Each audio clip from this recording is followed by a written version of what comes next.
Au-delà des débats d'apothicaires de cette présidentielle qui s'est hier tenue, un point fera au moins l'unanimité.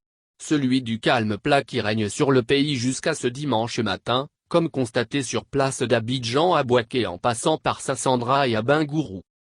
Une chose est sûre, vous ne serez pas ralenti par des embouteillages dans les principales villes du pays où le calme et le silence tranchent avec le brouhaha habituel, même si cet état de pause pourrait avoir un effet reposant mais pas sûr, et ce, principalement à Abidjan, la capitale économique.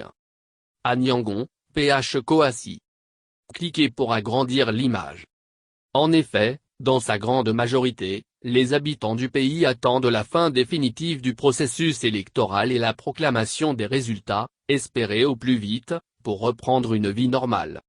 En attendant, même si les centres commerciaux et les commerces alimentaires de type boulangerie sont ouverts, on préfère fermer boutique, cacher ses marchandises ou bien, et rester chez soi à la maison ou dans son village qu'on a rejoint en milieu de semaine dernière.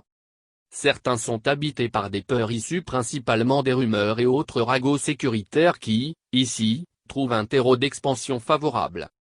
Si le vote s'est déroulé, certes dans un contexte très particulier, alors qu'avait été prédit le contraire, même si des mots d'ordre ont entraîné la mort d'une douzaine de personnes, ce dimanche matin c'est un retournement de l'armée contre l'actuel pouvoir ou une fuite à l'étranger d'opposants par crainte d'arrestation, qui circulent et participent à l'observation du temps qui passe.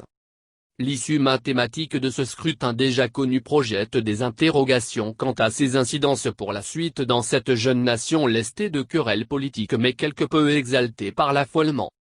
Enfin, la vice-présidente de la commission électorale indépendante, c'est, Aminata Porquet, a annoncé que les résultats seront proclamés à partir de ce dimanche soir.